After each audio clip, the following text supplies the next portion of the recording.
Mommy. I heard my daughter's voice, sounding surprised and worried. I tried hard to stay awake, but I couldn't, and I fell unconscious right in front of her.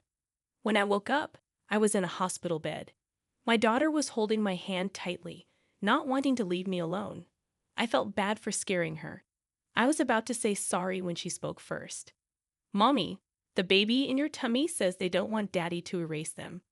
Her words surprised me. My name is Linda Williams. I'm 27 years old, and I take care of our home. I live with my husband, Mark, who is 2 years older than me, and our daughter, Sarah, who is 4 years old. Before, I used to work as a sports trainer, but I had to stop because I got pregnant. It made me sad to leave my job, but I wasn't feeling well often after I found out about the pregnancy, so I didn't have a choice. It was tough for me to quit, but there were some good things too. Before that, Mark didn't really help out much with chores or taking care of Sarah, but he started doing more to help me out. Even though I was worried about my health, I was happy to see Mark changing. I thought things would be okay. Mommy, wake up. It's morning. I woke up to Sarah's voice, and it was already 7 a.m. Sarah's daycare bus comes at 7:30 a.m., so I got up quickly. Oh no, Sarah, we have to get ready fast. What happened? We slept too late. If we don't hurry, we'll miss the bus. While brushing my teeth, I worried that Sarah might get confused. When I left the room, I realized I hadn't seen Mark anywhere. He usually leaves by 7:15 a.m., so he should still be at home. Maybe he's downstairs having breakfast. I felt a bit annoyed that he didn't check on us, but I headed for the stairs. Then it happened.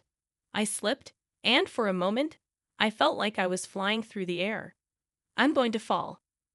I reached out instinctively and grabbed onto the handrail, stopping myself from tumbling down the stairs. Phew, that was close.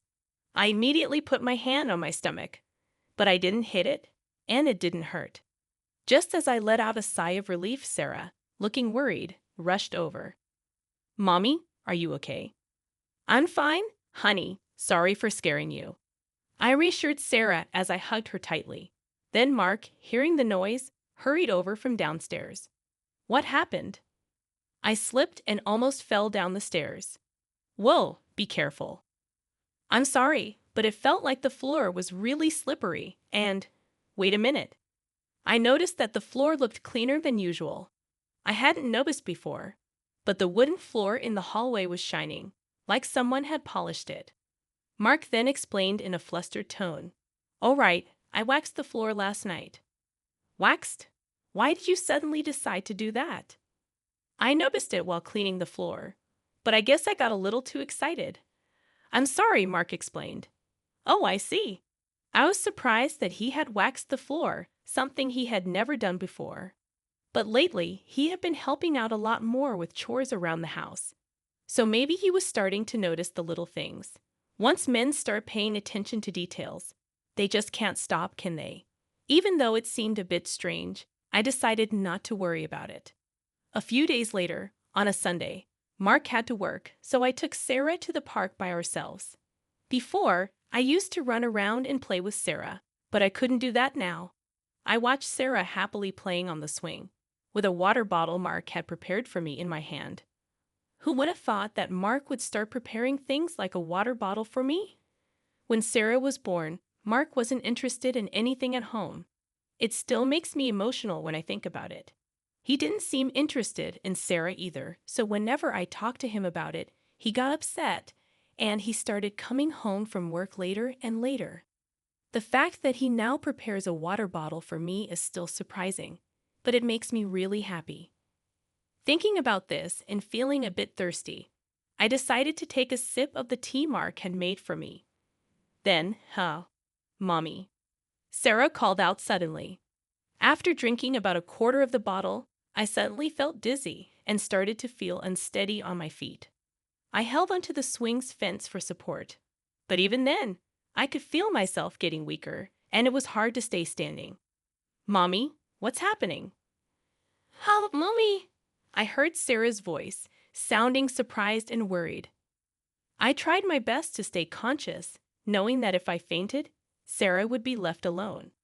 But despite my efforts, I collapsed while shielding my stomach.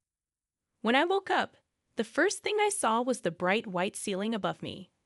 I felt disoriented for a moment, but then I noticed the smell of disinfectant and saw a nurse approaching, asking, "Are you okay?" It dawned on me that I was in a hospital, and then I thought of Sarah. "Excuse me, do you know where my daughter is?" She was with me when I passed out. I asked the nurse as I sat up. She nodded understandingly and reassured me with a smile. "She came to the hospital with you in an ambulance. She should be with your husband now." My husband. He left work early to come here. He arrived a little while ago. He's such a caring husband, the nurse informed me before leaving the room to call them. Feeling relieved that Sarah wasn't alone, my head started spinning again, and I collapsed back onto the bed. Why did I faint when there were no issues during my previous prenatal checkups? Was it because I moved around too much, or did I eat something bad? As these thoughts raced through my mind, I suddenly remembered the tea from the water bottle that I had drunk just before I fainted. Come to think of it, that tea, just as I pondered this, the door opened and the nurse, a doctor, Mark, and Sarah entered. "Mommy," Sarah exclaimed with relief. "Sarah, I'm so glad you're here. I'm sorry for leaving you alone," I said, relieved to see her. "I'm okay. But what about Mommy? Are you okay, Mommy?"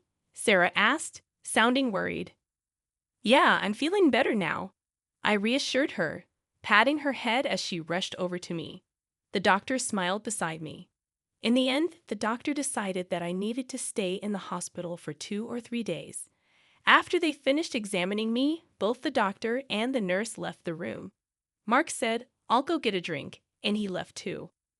In the hospital room, it was just me and Sarah. Then Sarah seemed a bit uneasy, like she wanted to say something.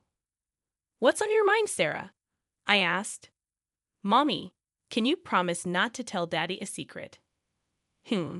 Sure, but why?" I was curious, but I agreed, and Sarah leaned in closer to me with a serious expression. "The baby says they don't want Daddy to make them disappear." Huh? I was momentarily stunned, unable to comprehend what Sarah was trying to say. Sarah then looked a bit frustrated and spoke louder. "The baby says Daddy's being mean, and the tea in the water bottle." Her words caught me off guard. I had also noticed an odd bitterness in the tea from the water bottle. When I drank it, I thought maybe Mark had bought a different kind of tea, so I didn't think much of it at the time. But now, thinking back, I felt a wave of dizziness right after drinking that tea. A small part of me wondered if there was a connection to my fainting spell.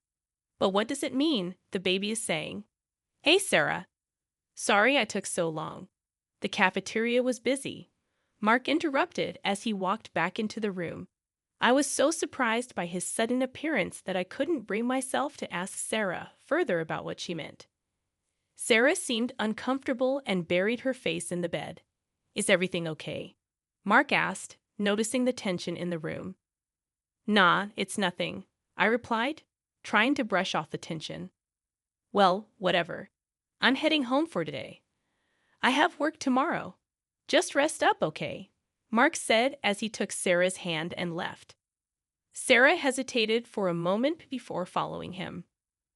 "Let's go home with Daddy today. Mommy is staying at the hospital," Sarah said as they left. "Oh, okay," I replied, feeling uneasy as they walked out.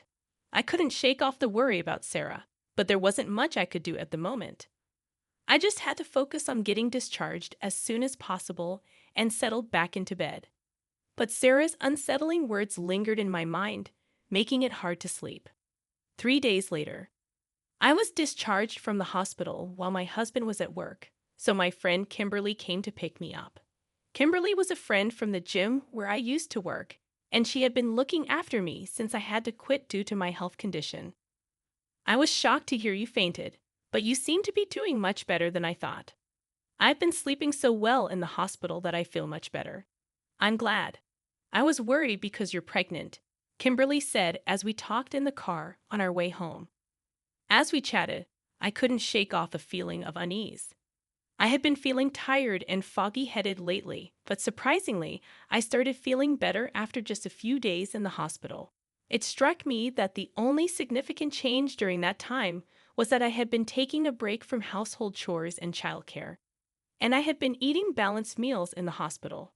And then it hit me. So that means I didn't eat Mark's cooking yesterday. I recalled several odd occurrences since Mark had taken over the housework. Besides almost slipping on the freshly waxed floor, there were other incidents that bothered me. Things would be placed in unusual spots, causing me to trip. Once I was told the shower was ready, that there was no hot water, only cold water. It happened often, especially during winter, which made me rush to the hospital out of concern for the baby. Thankfully, everything was fine, but it was incredibly stressful. I had initially dismissed these incidents as simple mistakes caused by Mark's lack of experience with housework. But upon reflecting on them now, each one seemed like it could have serious consequences if one wrong step was taken. "Linda, we're here." Kimberly's voice interrupted my thoughts. "Oh yeah." I realized we had arrived at the house. Seeing my quiet demeanor, Kimberly looked at me with concern. "If you're not feeling well, you should let me know, okay?" "Yeah, I will. Thanks. You should rest for today at least. I'll go pick up Sarah, okay?" "Thank you, I really appreciate it," I said as we got out of the car together. I made a mental note to have a proper conversation with Sarah once she returned in the evening. When Sarah came home with Kimberly, she even brought some deli food for dinner and told me to call her if anything happened before leaving. She was like a superhero, and I couldn't help but feel grateful. As we ate dinner with the deli food Kimberly had brought, I felt surprisingly well, so I decided to talk to Sarah again. "Can we discuss what happened the other day?" I asked, and Sarah nodded seriously. "Sure, Mommy. What do you want to talk about?" she asked. "Do you think you could talk to the baby in my belly, Sarah?" Yes, Sarah nodded firmly. Her sincerity was evident, and I couldn't help but believe her. "Then can you tell me again what the baby is saying?" I asked. "Well, the baby is scared of Daddy," Sarah began, her voice serious. "Daddy is trying to hurt us on purpose and separate Mommy and the baby, so the baby is holding onto Mommy as tightly as possible." I was speechless at Sarah's words. Though her explanation was simple, it connected all the strange occurrences, and I couldn't shake the feeling that they were deliberate attempts to harm the baby. The realization sent shivers down my spine. "Mommy, what's wrong? Are you in pain?" Sarah asked, tears welling up in her eyes, clearly worried about me. "Sarah, I'm sorry. I'm okay." I reassured her, hugging her tightly as I wiped away her tears. In that moment, I made a silent vow to myself. I needed concrete evidence or no one would believe what was happening. The next day, after watching my husband leave for work, I retrieved a baby monitor from the back of the closet. It was something we used when Sarah was a baby. If this revealed what I feared, it would be terrifying. But if it showed nothing, that would be a relief too. With a glimmer of hope, I hid the camera behind a houseplant. A few days later, I mustered the courage to check the footage. What I saw was beyond anything I could have imagined. It shattered the small hope I held onto. And in that moment, I made a decision. I wouldn't let this go unpunished. A week or so passed since I saw the footage. Earlier in the day, I had left Sarah at my parents' house. Now, I had tidied up the entire house and prepared a perfect dinner before Mark came home. Mark finally arrived and was surprised to see the elaborate meal set on the table. "What's going on? I could have made dinner." "I can't let you do anything dangerous anymore," I said firmly.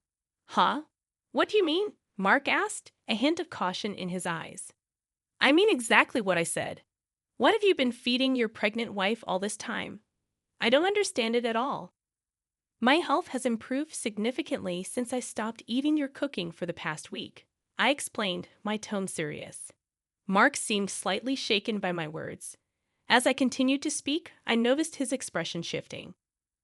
"I've been pretending to eat your cooking and throwing it away," I confessed. Mark's eyes widened in surprise. Meanwhile, as I investigated around the house, I noticed that the non-slip pad under the rug was missing, and the anti-tip device on the bookshelf next to the bed had been removed. It sent shivers down my spine. These actions weren't just aimed at our baby, they implied that I was also a target. When I glanced at Mark, I noticed his mouth twitching as he attempted to force a smile. Suddenly, I recalled instances when body wash had spilled on the bathroom floor after a shower and items had fallen from shelves. If I had slipped and hit my stomach during any of those incidents, it could have been disastrous. Those were just coincidences, right? Maybe I just made a little mistake, I mused aloud. I thought so too, until I saw this. I thrust my phone in front of his face and played the footage recorded on the baby monitor. In the video, Mark was clearly heard speaking on the phone. I understand, but it's not going as planned. It's surprisingly difficult to make someone disappear in an accident. Well, two people. It would be best if the baby in the belly could disappear too. Mark's voice echoed from the video. The words sent chills down my spine, no matter how many times I heard them. As I watched Mark, I noticed him trembling slightly and remaining silent. Despite my wariness, I continued to speak. The person on the phone is a woman, isn't it? You're discussing doing terrible things once I'm gone, things too disgusting to even mention. How dare you spy on me like this? I'll sue you. Do you even understand what you've done? Just shut up. Just shut up. Mark exploded, his face turning bright red as he lost control and lashed out at me. Instinctively, I hunched over to protect my stomach. Suddenly, there was a loud bang, and I heard Mark scream, "Landa, are you okay?" "Kimberly, thank you," I said with relief as I looked over to find Kimberly, who had easily subdued Mark and was now laughing. In fact, she's a strong woman who has won the national wrestling tournament multiple times. I had asked Kimberly to stand by in the next room just in case. Mark, pinned down by Kimberly, was now shouting angrily, "You think you're alive because of me, right? Yet you keep bothering me with demands to play with the kids and help with housework. If you all would just disappear, I could live freely. Just get lost, for my sake, you idiot." "So, that's what you think. But thank you, huh? Actually, you just helped me a lot by self-destructing," I said calmly, thrusting my phone, which was on a call with 911, in front of Mark. I had put it on call mode earlier, so all of Mark's words had been recorded and sent directly to the police. "Please, not the cops," Mark pleaded, struggling to escape Kimberly's grip, but she held him firmly in place. "I'm sorry, I was wrong, please. I apologize. Forgive me." Mark continued to beg, but it was too late for apologies. "That's not something you can get away with just by apologizing. What you were about to do." "Don't say such things," Mark interrupted, thrashing around. Suddenly, the sound of several footsteps and a voice saying, "We're coming in," echoed, and police officers entered through the unlocked door. In no time, Mark was taken away. Even as he was being escorted out, he pathetically clung to me, pleading for help. A subsequent investigation uncovered Mark and his mistress's sinister plan. Their objective was to eliminate me, who stood in their way, so they could be together. Even if they failed to get rid of me, they planned to fabricate a story about the loss of our child due to my carelessness, leading to divorce. Moreover, they hoped to blame me for the incident to claim compensation during the divorce proceedings. The audacity of their scheme leaves me speechless. Even now, the thought of what could have happened if I hadn't noticed anything sends chills down my spine. "Mommy, the baby is happy. She says she can always be by your side," Sarah said as soon as I picked her up. "Yes, I'm so glad. It's all thanks to you," I said, thanking my daughter from the bottom of my heart as tears of relief flowed. "Mommy, why are you crying?" "The baby is looking forward to meeting you." "I'm also very excited," Sarah said, noticing my tears. A month after Mark's arrest, our divorce was finalized. A few months later, with Matt by my side, I gave birth to a healthy baby girl. Sarah was overjoyed to meet her little sister and has since become a very reliable big sister.